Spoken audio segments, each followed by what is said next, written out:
Il faut parfois regarder en arrière pour regarder devant. On va regarder devant avec celle qui a été nommée par Guy Château, la bande des jeunes. Et je vais demander à Pierre Sabatier, qui est président de PrimeView, de venir, pardon pour l'anglais, Pierre Sabatier, qui est à l'originalité d'être un créateur d'entreprise, économiste protectiviste. Par ailleurs, donc, président fondateur de ce cabinet indépendant de prospective, PrimeView, prix Turgot 2013 du jeune talent en économie financière. Je ne vais pas dire que vous êtes également enseignant. Mais on en parlera une prochaine fois. Merci d'être avec nous. Merci. Merci, Ronan. Donc, nous sommes en 2017. Et vous Oui. avez, vous, une vision du monde agricole et un comparatif entre la situation que nous voyons aujourd'hui. Et vous dites, le passé fait écho. En quoi ? Alors, c'est pas forcément du monde agricole. Je crois qu'en fait, Oui. la réalité, c'est que pour se projeter, on dit souvent que l'histoire se répète rarement, mais rime souvent. Et en tant que chercheur, pour le coup, la première chose qu'on fait lorsqu'on essaye de se projeter, c'est voir est-ce que la période qu'on vit, on peut trouver des similitudes dans le passé. Et c'est intéressant parce que lorsqu'on remonte vraiment loin dans le temps, on peut trouver dans la période un peu trouble, un peu incertaine, même si je dirais les élections au cours des dernières semaines nous ont d'une certaine manière un petit peu soulagé quant aux ruptures potentielles qu'on aurait pu connaître, on peut trouver des similitudes très fortes avec la fin du 19e siècle. Et je pense que c'est important d'avoir en tête ces similitudes et de comprendre comment elles pourraient être...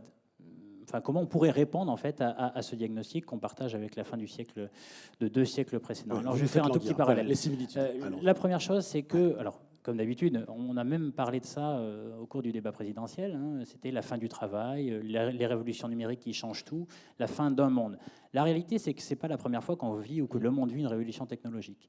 1870, machine à vapeur, télégraphe, puis ensuite téléphone. On a déjà connu en fait des périodes du monde qui ont tout changé.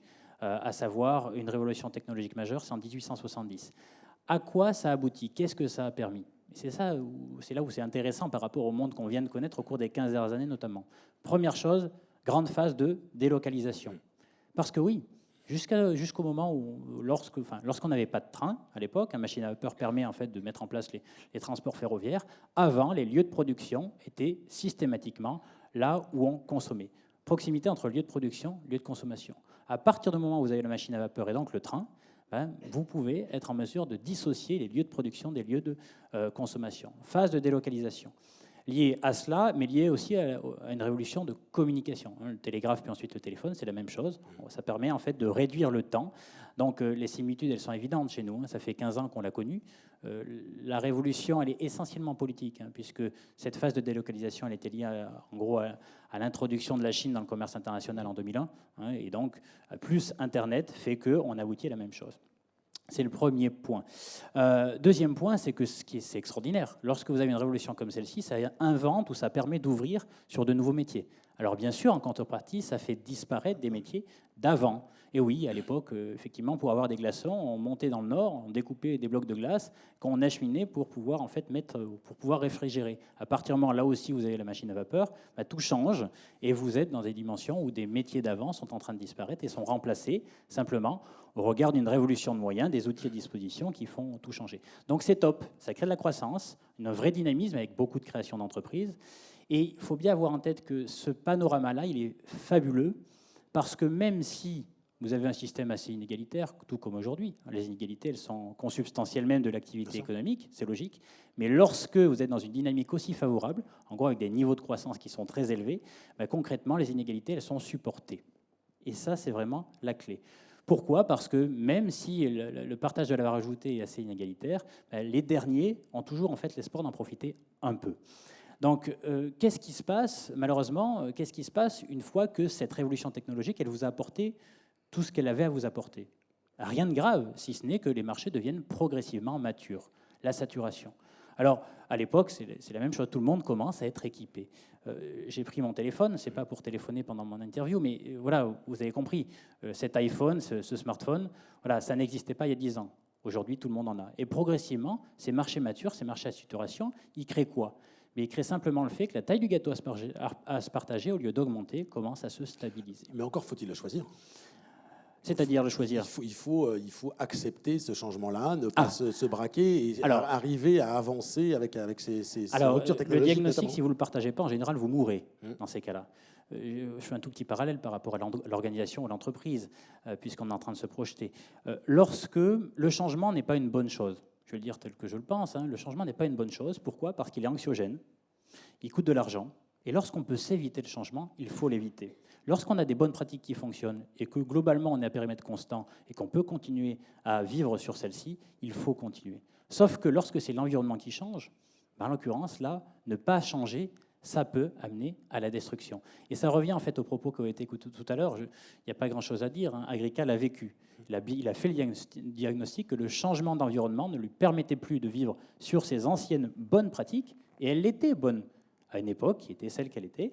Et face à ça, poser ce diagnostic, c'est vital. Alors quand même, il faut avoir en tête quelles sont les conséquences et où ça nous a amené à l'époque. Comment on y a répondu? Lorsque la taille du gâteau à se partager n'augmente plus, qu'est-ce que ça génère? Des troubles, notamment des troubles sociaux. La fin du 19e est une époque très troublée, où on a effectivement émergence du syndicalisme, un syndicalisme dur, du terrorisme d'origine anarchiste à l'époque. Donc on est vraiment dans un monde trouble. Pourquoi on est dans un monde trouble? Parce que autant les inégalités sont supportables lorsqu'on a des taux de croissance élevés, parce que le dernier peut en profiter, mais si l'inégalité, lorsque globalement les taux de croissance sont moins là, eh bien elle est beaucoup moins supportée. Et on constate du coup des ruptures potentielles liées au fait que les gens supportent moins un partage de la valeur ajoutée qui va leur être moins favorable. C'est le premier point. Et le deuxième point, c'est sur les entreprises. La meilleure manière d'assurer son expansion individuelle pour une entreprise, lorsqu'on est dans des taux de croissance très élevés, c'est d'investir. Investir dans son propre outil de production. On investit dans ses usines, dans ses ingénieurs, etc. Et donc on croît naturellement parce que on accompagne finalement une croissance naturelle. Mais lorsqu'il n'y a plus de croissance, quelle est la stratégie qu'utilisent les entreprises individuellement pour continuer à grandir? Eh bien, en général, elles se rachètent les unes les autres. Et donc c'est une phase de consolidation où globalement la taille du gâteau à se partager n'augmentant plus. La seule manière finalement de continuer à grandir, c'est consolider. Alors c'est bien dans un premier temps, forcément à la fin, là aussi ça crée des troubles, ça crée des tensions, tout simplement parce que ça fait tendre vers des oligopoles ou monopoles. Vous l'avez en tête probablement, à l'époque on appelait ça des trusts. Et cette situation-là, qui deviennent de moins en moins supportées, en général, elle peut générer des ruptures et forcément, elle débouche sur une réinvention, une reconstruction de modèle. Je crois que là, vous avez compris, on est un peu dans ce paradigme-là, ce parallèle-là. Les taux de croissance ont globalement disparu. Nous sommes sur des marchés assez saturés, assez matures, c'est pas grave. Les troubles sociaux, voilà, les problématiques politiques qu'on a vécues, on les connaît. Alors là, on est un petit pas en arrière, mais il ne faut pas... Enfin, globalement, cette dynamique où les gens votent systématiquement anti-establishment, elle est probablement là et pour longtemps et dans beaucoup de zones géographiques. Et le défi qui va être devant nous, c'est la réponse qu'on va apporter à ces troubles. Donc le modèle qu'on a construit il y a une quarantaine d'années n'est plus valable au regard de ce que nous sommes et encore plus de ce que nous devenons. Et la question, c'est comment on reconstruit. À l'époque, ça pose la question des solutions. À l'époque... Parce qu'on a compris l'idée, on a compris les similitudes fin 19e siècle et la période d'aujourd'hui, mais vous dites il y a à la fois la méthode et la construction de ce modèle en même temps. Ce sont les deux conséquences aujourd'hui. C'est-à-dire que si on veut avancer, on est contraint de passer par ces deux étapes. Alors, c'est une mise à l'épreuve. Ouais. C'est une mise à l'épreuve de nos entreprises, mais aussi de nos sociétés. Cette mise à l'épreuve, en général, c'est ça le moteur du changement d'ailleurs. On ne change pas parce qu'on décide de changer, c'est parce que justement on se réveille un matin. Voilà, exactement.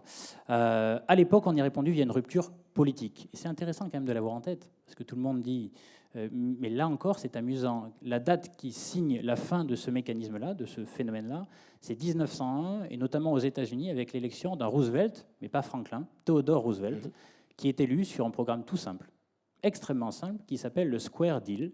Savoir en gros un programme de partage. Et derrière cela, c'est quoi? C'est répondre aux inégalités de revenus. Et la mesure phare, c'est de découper les grosses entreprises. C'est pour répondre au phénomène de concentration extrême, de consolidation extrême du marché. Concrètement, il va y avoir une dizaine d'années de lutte pour découper ces grosses entreprises, simplement pour de rééquilibrage du partage de la valeur ajoutée. Alors ça, c'est la réponse de l'époque. Nous ne sommes pas obligés, en fait, de répondre de la même manière, parce que ça générerait forcément une rupture. Nous pouvons en fait répondre aujourd'hui. En fait, c'est déjà s'appuyer sur trois choses. 1, la vision. 2, le risque. 3, l'échec, qui sont en fait les fondations même de la reconstruction. Mise à l'épreuve, adaptation, c'est ce qu'on a vécu. Maintenant, on doit se reconstruire son modèle. La vision, c'est fondamental. C'est le diagnostic. C'est de se dire, nous vivons dans un monde qui demain ne ressemblera pas au monde d'hier. C'est une bonne nouvelle. La révolution technologique nous permet de faire des choses qui sont différentes. Mais par contre, en termes de chiffre d'affaires, en termes de débouchés, ça sera sans doute moins facile qu'auparavant. Ce diagnostic-là, il doit être le plus lucide possible pour pouvoir derrière, en fait, reconstruire des modèles qui vont être plus soutenables. Comment on fait ? Eh bien, première chose, premier conseil, méfions-nous des modèles. C'est-à-dire que lorsqu'on est en phase de reconstruction, alors on entend toujours un peu dans les médias parfois, on vous dit ce qu'il faut faire, c'est ce qu'on fait en Allemagne, ou c'est ce qu'a fait l'Europe du Nord, ou c'est ce qu'ont fait les Américains, etc. Ça peut énerver les journalistes aussi d'entendre ça. Mais en réalité, en fait, ces modèles-là, c'est un faux ami. Pourquoi ? Parce que lorsque vous devez reconstruire, bien sûr, vous pouvez vous inspirer de ce qu'ont fait de bien les autres. Mais la réalité, c'est que pour se reconstruire, que ce soit une société ou une entreprise, il faut déjà qu'elle passe par une phase d'introspection. C'est se comprendre. Pourquoi les modèles sont des faux amis ? Parce que nous sommes différents. Et tant mieux. La richesse naît de la diversité. Mais voilà, la France et les Français sont probablement différents, ont d'autres qualités et d'autres défauts que les Allemands, les Espagnols, les Américains, les Japonais, etc. Et ce qui fait que si vous pensez qu'un modèle d'ailleurs serait adapté à vous, vous ferez l'erreur, je dirais, un petit peu contradictoire au regard des propos qui ont été tenus, à savoir qu'on a bien compris, le modèle de demain, c'est celui qui comprend le marché, c'est celui qui comprend le client. Eh bien, pour reconstruire un modèle, c'est pareil. Il faut comprendre les gens, en gros, qui vont construire ou qui vont faire l'activité. Et donc, méfions-nous des modèles. On doit d'abord passer par une phase de compréhension, d'assumer ce que nous sommes, c'est-à-dire faire l'inventaire de nos qualités et de nos défauts, et à partir de là, créer un modèle qui va permettre de capitaliser sur nos qualités et essayer de minorer au maximum sur nos défauts. Alors, comment on fait ? Rapidement, parce oui. que le temps nous... Oui, comment on fait ? Alors, risque. Il y a une clé fondamentale qui est un vrai défi en France, c'est le risque de faire confiance. Parce que souvent, les gens vous parlent, lorsqu'on parle d'entrepreneuriat, le risque financier. Ce n'est pas le sujet. Un entrepreneur, il prend toujours le risque financier. La vraie réalité, c'est qu'aujourd'hui, on est face à un challenge fondamental. Pour se recréer, il faut passer du vertical à l'horizontal. Alors, beaucoup de gens vont vous dire, ça c'est une vision de papier ou théorique, mais soit dit en passant, une entreprise horizontale n'est pas une entreprise anarchique, où il n'y a pas de relation de subordination. Mais le risque de faire confiance, il est nécessaire. Parce que autant la direction d'entreprise a la mission de définir une vision et une ambition, autant la manière dont on va y arriver, autant le modèle qu'on va créer, il doit se reposer sur les collaborateurs. Et donc, ça, c'est quelque chose d'assez central. Il faut qu'en France, on apprenne à maîtriser le principe de subsidiarité. En gros, la confiance dans les collaborateurs, dans la manière de définir le chemin avec lequel ou grâce auquel on va atteindre l'ambition qu'on s'est donnée collectivement dans le monde qui vient. Donc ça, c'est quelque chose d'assez fondamental. Bien sûr, une vision la plus lucide possible, une capacité à prendre le risque de faire confiance, principe de subsidiarité. Et le dernier, c'est aussi quelque chose, il faut aussi apprendre, lorsqu'on est en phase de reconstruction, à désacraliser l'échec. Et ça, on a du mal avec ça. L'échec, lorsqu'on sait en tirer les conséquences, c'est une étape vers le succès. Et lorsqu'on veut reconstruire, eh bien, il faut aussi accepter que ses collaborateurs, que l'entreprise en tant que telle puisse faire des échecs. Alors attention à ne pas s'obstiner, il faut persévérer. Mais ce cycle-là, c'est un cycle fondamental de reconstruction de modèles. Et là, on fait souvent la différence entre le modèle français et le modèle américain, puisqu'on parlait de modèle. Vous avez 2 minutes pour terminer. Nous parler du temps, qui est évidemment un facteur clé dans le monde agricole. Et puis, en quoi ce même monde agricole peut-il être précurseur dans l'avenir ? Alors, en 2 minutes, c'est un challenge compliqué. Je sais bien. Temps long, temps court. Lorsqu'on est en phase de reconstruction de modèle, en gros, on n'a pas besoin de gestionnaires, on a besoin de créateurs d'entreprises. Et ça nécessite quoi ? Ça nécessite, je dirais, une vraie capacité à investir le temps long. Et ça, probablement, nous avons commis une erreur collectivement, notamment en France, à suivre le modèle anglo-saxon au moment des années 90. En un mot, tout ça pour vous dire que dans une entreprise, il y a 2 temps. Le temps économique, le temps de l'entrepreneur, le temps de l'investissement, et le temps financier, celui du propriétaire. Et dans beaucoup de groupes, qui ne sont pas agricoles pour le coup, mais dans beaucoup de groupes qui sont cotés sur les marchés financiers, on a probablement fait l'erreur dans un conseil, un comité de direction, dans un conseil d'administration, on doit avoir les deux. Le temps long doit dialoguer avec le temps court. Et c'est fondamental, parce que le temps court, il faut quand même y aller, mais le temps long, il est nécessaire pour construire la capacité à créer de la richesse demain. Et donc, malheureusement, dans les années 90, on a fait le choix de transformer souvent les dirigeants en actionnaires. Le salarié propriétaire, le salarié actionnaire, c'est pas mauvais en soi, mais pourquoi pour l'entreprise c'est mauvais ? Parce que si vous faites ça, qui défend le temps long dans les conseils d'administration ? Eh bien, moins de monde. Et donc, il y a une vraie clé, et je pense qu'on a fait une erreur à ce moment-là. Il faut, et nous avons besoin dans les 10 prochaines années, au moment de recréer nos modèles, de reconsidérer le temps long, de réinvestir dans la technologie, mais aussi réinvestir dans le capital humain, voilà, pour arriver à être en capacité à créer un modèle plus soutenable, et celui-ci, il durera probablement 40 dernières années. Alors, sur le monde agricole, J'ai rien à dire sur le monde agricole. J'ai à dire simplement sur le fait que c'est peut-être mon caractère ingénieur agronome de formation initiale qui prend le pas. On parlait tout à l'heure de modèle coopératif. Je suis aussi un militant du modèle coopératif. Pas tellement pour l'agriculture, mais pour les autres.